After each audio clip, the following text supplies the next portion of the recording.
முடி வளர்ச்சி, கூந்தல் வளர்ச்சி,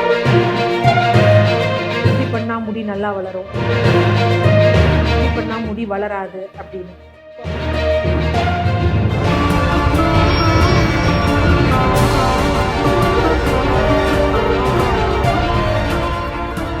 PCH வியூவர்ஸ் அனைவருக்கும் வணக்கம். தொடர்ந்து நமது சேனலுக்கு அளித்து வரும் ஆதரவிற்கு மனமார்ந்த நன்றி. இந்த பதிவில் எதை பற்றி பார்க்க போறோம் அப்படின்னா, முடி வளர்ச்சி, கூந்தல் வளர்ச்சி. ஸோ இதை பற்றி பார்த்தீங்கன்னா நிறைய தப்பான புரிதல்கள் இருக்கு, மித்ஸ் இருக்கு. இப்படி பண்ணால் முடி நல்லா வளரும், இப்படி பண்ணால் முடி வளராது அப்படின்னு. ஸோ அது மாதிரி ஒரு சில செட்ஸ் ஆஃப் கேள்விகள் நான் கேட்டிருந்தேன். உங்களுக்கு என்னெல்லாம் டவுட்ஸ் யூஸ்வலாக வருது? ஸோ அதில் சில பேஷண்ட்ஸ் இல்லை, யூஸ்வலாக இப்படியெல்லாம் இது பண்ணால் முடி நல்லா வளரும்னு சொல்கிறாங்களே டாக்டர் அப்படின்னு. ஸோ அந்த மாதிரி கேள்விகளை எடுத்துகிட்டு உங்களுக்கு விளக்கம் கொடுக்கும் வகையில் தான் இந்த பதிவு இருக்கும். அதில் முக்கியமான ஒரு விஷயம், இது நானே ஃபீல் பண்ண விஷயம் என்ன அப்படின்னு பார்த்தீங்கன்னா, பொதுவாக இன்னைக்கு பார்லர்ஸில் கூட நிறைய பேர் சொல்கிறது என்ன அப்படின்னு பார்த்தீங்கன்னா, நீங்கள் உங்கள் முடியை தொடர்ந்து கட் பண்ணிக்கிட்டே இருந்தீங்க அப்படின்னா உங்கள் முடி நல்லா வளரும். ஈவன் த்ரெட்டிங் கூட சொல்லுவாங்க அப்படி வளரும்னு. பட் இது முற்றிலும் பொய்யான ஒரு விஷயம். ஏன்னா முடி வளர்ச்சி அப்படிங்கிறது, கூந்தல் வளர்ச்சி அப்படிங்கிறது நுனியில கிடையாது, வேர்ல தான்.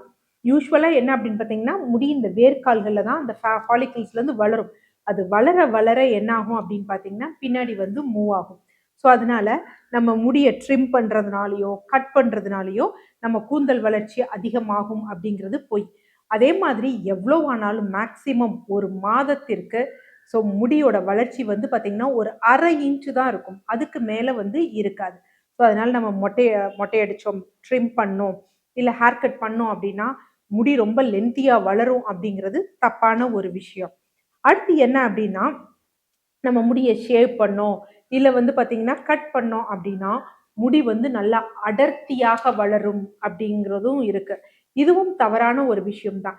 ஆக்சுவலா நம்ம முடி இருக்கு பார்த்தீங்களா, அதுவே என்ன அப்படின்னு பார்த்தீங்கன்னா ஸ்கின்னோட ஒரு எக்ஸ்டென்ஷன் தான்.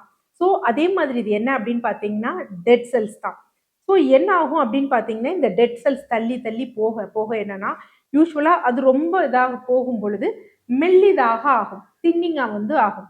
ஸோ அதனால பார்ப்பதற்கு எப்படி இருக்கும்னா, மேலே கீழே, அதாவது அடிப்பகுதி நல்லா புஷ்ஷியா அப்படியே வந்துட்டு ஓரப்பகுதி மெல்லிதாக போகிற மாதிரி நமக்கு தெரியும். ஸோ நம்ம இப்போ கட் பண்ணும் பொழுது என்ன ஆகும், அந்த நுனி யூஸ்வலாக ஸ்பிளிட்டன்ஸ் இந்த மாதிரி இருக்கிறத நம்ம கட் பண்ணும் பொழுது என்ன ஆகும் அப்படின்னு பார்த்தீங்கன்னா, அந்த கீழே தின்னிங் ஆனது போயிட்டு மீதம் உள்ளது அடர்த்தியாக தெரியும்.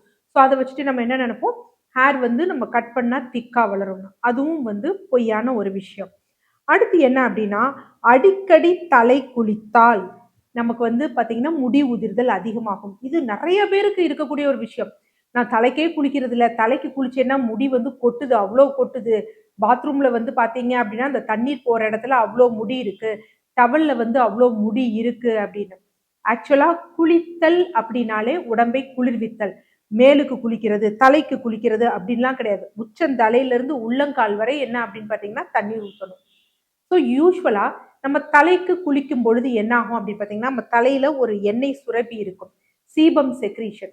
ஸோ இந்த சீபம் செக்ரீஷன் என்ன ஆகும் அப்படின்னு பார்த்தீங்கன்னா, நமக்கு டெய்லி வாஷ் அவுட் ஆகி டெட் செல்ஸ் போயிட்டு நல்ல ஆரோக்கியமான ஒரு ஸ்கால்ப் மெயின்டைன் ஆகும். அதனால டெய்லி தலைக்கு குளிக்கிறலாமானா கண்டிப்பா குளிக்கலாம். டெய்லி தலைக்கு குளிச்சா நல்லதானா? நல்லது. குளிக்கிறதுனால முடி கொட்டுமானா? கிடையாது. அது டெட் செல்ஸ். நீங்க அப்படியே இது பண்ணா அப்படியே ஒட்டி வச்ச மாதிரி தான் இருக்குமே தவிர அதனால முடி கொட்டாது. அடுத்து ஒரு நாளைக்கு 100 தடவை நம்ம சீவணும் அப்படின்னா நமக்கு முடி நிறைய வளரும். அதாவது எத்தனை தடவை திருப்பி திருப்பி சீவுறோமோ நம்ம சீவ சீவ முடி அப்படியே நீளமா வளர்ந்து வரும் அப்படிங்கிறது அது தவறான விஷயம். நம்ம ஒவ்வொரு தடவையும் சீப்பு போட்டு அப்படியே நம்ம இழுக்கும் பொழுது என்ன ஆகும் அப்படின்னா ஒரு ஃபோர்ஸ் ப்ரெஷர் வரும். இது நம்ம வேர்க்கால்ல இருந்து முடியை பிடித்து இழுக்கும். ஸோ அப்போ என்ன அப்படின்னு பார்த்தீங்கன்னா ட்ராக்ஷன் அலோபீஷியான்னு சொல்லுவாங்க. இழுத்து பிடிப்பதால் ஏற்படுறதுனால ஒரு வகையான முடி கொட்டுதல் ஏற்படும். அதனால சும்மா சும்மா தலை சீவுறதுனால நமக்கு முடி நல்லா ஆரோக்கியமாக வளரும்ங்கிறதும் தப்பான ஒரு விஷயம். அடுத்து ஒரு வெள்ளை முடியை பிடுங்கினோம் அப்படின்னு வச்சுக்கோங்களேன், நிறைய வெள்ளை முடி வரும் அப்படிங்கிறது அதுவும் தவறான விஷயம்.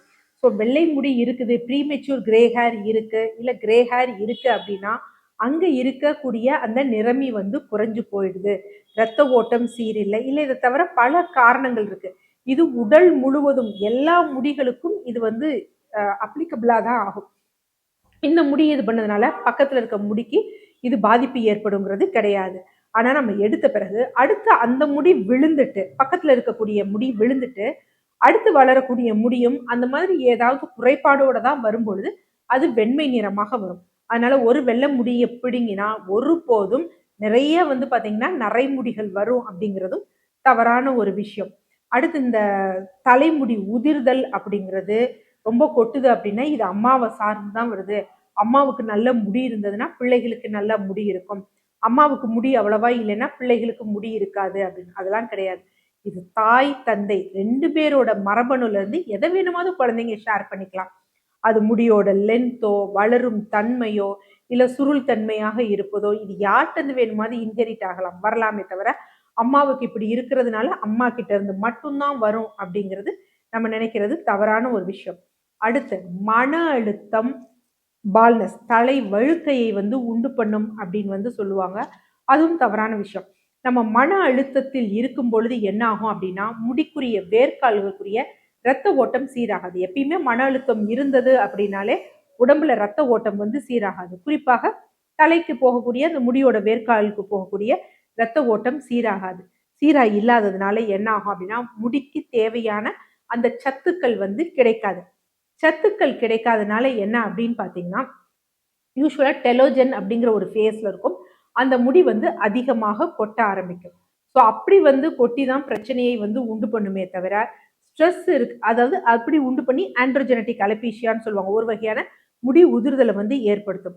ஆனா மன அழுத்தத்தால ஒரு பொழுதும் தலைவழுக்கை அப்படிங்கிறதெல்லாம் வராது. தலைவழுக்கை அப்படிங்கிறது மரபணு சார்ந்த விஷயம். இன்று வந்து என்னன்னா ஆண்ட்ரோஜெனட்டிக் அலபீஷியான்னு இன்னொரு வகை இருக்கு, அது ஹார்மோனல் பேஸ்ட், அதனால தான் தலைவழுக்கை இருக்குமே தவிர இதனால எல்லாம் தலைவழுக்கை வராது. அடுத்து தலைக்கு தொப்பி போடுறோம், தலைக்கு ஹேட் போடுறோம், குல்லா போடுறோம், இவங்களுக்கெல்லாம் வந்து தலைவழுக்கை வந்து ஏற்படும் அப்படின்னா அதுவும் கிடையாது. யூஸ்வலா முடிக்கு தேவையான நியூட்ரியன்ஸ் சத்துக்கள் எல்லாமே அந்த ஃபாலிக்கல் அங்க இருக்க ரத்த ஓட்டத்துல இருந்து தான் வருது. காத்துல இருந்து எதையும் முடி வந்து வளர்ச்சிக்கு வந்து எடுத்துக்கிறது இல்லை. ஸோ அதனால அந்த மாதிரி வராது. ஆனா நம்ம ரொம்ப நேரம் தொப்பியை போட்டுக்கிட்டே இருக்கோம், ரொம்ப அதிகமாக வேர்க்குது அப்படிங்கிறப்ப அந்த அந்த ரூட் வந்து கொஞ்சம் லூஸ் ஆகும். இல்ல அந்த அழுக்கான தொப்பியவே நம்ம திருப்பி திருப்பி போயிட்டு இருக்கோம்னா அதனால இன்ஃபெக்ஷன் வரும். அதனால முடி உதிர்தல் ஏற்படுமே தவிர ஹேட் போடுறவங்களுக்கு, தொப்பி போடுறவங்களுக்கு, குல்லா போடுறவங்களுக்கு முடி வந்து உதிர்தல் ஏற்படும், வழுக்கை ஏற்படுமா அப்படின்னா உதிர்தல் ஏற்படலாம். அந்த உதிர்தல் கூட இந்த அதிக வியர்வை அழுக்கு அதனால தானே தவிர இல்லைன்னா உதிர்தல் ஏற்படாது. வழுக்கையும் வந்து பாத்தீங்கன்னா ஒரு பொழுதும் ஏற்படவே ஏற்படாது ஹேட் போடுறவங்களுக்கு. அடுத்த விஷயம் என்ன அப்படின்னு பார்த்தோம் அப்படின்னா இந்த மாதிரிலாம் இல்லாம நான் என் முடி வந்து ஆரோக்கியமா வச்சுக்க இந்த மாதிரி இல்லாம என்ன ப்ரொசீஜர் ஃபாலோ பண்ணலாம் அப்படின்னா ஃபர்ஸ்ட் விஷயம் என்ன அப்படின்னு பார்த்தீங்கன்னா முடி அடிக்கடி வெட்டணுமானா இல்லை, ஒரு 6 வாரத்திற்கு இல்லை 8 வாரத்திற்கு ஒரு முறை கீழே ட்ரிம் பண்ணலாம். இந்த ட்ரிம் பண்றது என்ன அப்படின்னா திருப்பி நான் சொல்றதான், நகம் நம்ம விரலை தாண்டி வளர்ந்ததுன்னா எப்படி வெட்டுறோமோ அதே மாதிரி தான் இதுவும் ஒரு டெட் செல்ஸ். ஸோ அதனால ஸ்பிளிட்டன்ஸ் இதெல்லாம் இருக்கும், நியூட்ரிஷன் அந்த அளவுக்கு ரீச் ஆகாம இருக்கும். அதனால 6 வாரம் 8 வாரத்துக்கு ஒரு முறை வந்து நம்ம வெட்டிக்கலாம். அடுத்து 2வது விஷயம் என்ன அப்படின்னா தலை குளிக்கும் பொழுது வெந்நீரில் குளிக்கலாமா இல்ல குளிர்ந்த நீரில் கொடுக்கலாமா? நீங்க கொதிக்க கொதிக்க தண்ணீர்ல குளிக்க கூடாது, இளம் வெந்நீர் அந்த சில்னஸ் மாற குளிக்கிறது நல்லது. ஏன்னா ஓவர் சுடுதண்ணியா இருந்தா நம்ம முடியில இருக்கக்கூடிய அந்த வேர்க்காலில் இருக்கக்கூடிய சீபம் இருக்கு பாத்தீங்களா, எண்ணெயை வந்து எடுத்துரும்.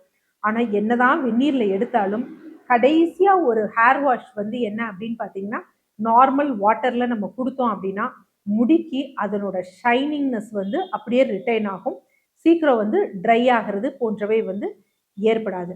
3வது முக்கியமான ஒரு விஷயம் என்ன அப்படின்னு பார்த்தீங்கன்னா தலைக்கு வந்து டெய்லி வந்து எண்ணெய் தேய்த்து மசாஜ் பண்ணுமா, எண்ணெய் தேய்த்து தான் மசாஜ் பண்ணும்ல, நார்மலாகவே நம்ம கைகளை வந்து தலைக்குள்ள விட்டு ஒரு லைட்டாக ஒரு மூமெண்ட் மாதிரி நம்ம கொடுத்தோம் அப்படின்னா அது நல்ல வந்து ஒரு சர்க்குலேஷனை வந்து நம்ம ஸ்கால்ப்புக்கு வந்து கொடுக்கும், அது நல்லது.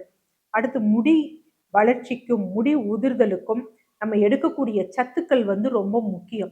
ஸோ நமக்கு நுண்சத்துக்களான இரும்பு சத்து குறைபாடு இருக்கு, ஜிங்க் சத்து குறைபாடு இருக்கு, பி காம்ப்ளெக்ஸ் இந்த மாதிரி குறைபாடுகள் இருந்தா அதுவும் நமக்கு முடி உதிர்தலை வந்து ஏற்படும். ஃபெரிட்டின்லாம் கம்மியாக தான், அதனால நுண்சத்துக்கள் வந்து எடுத்துக்கிறோம்.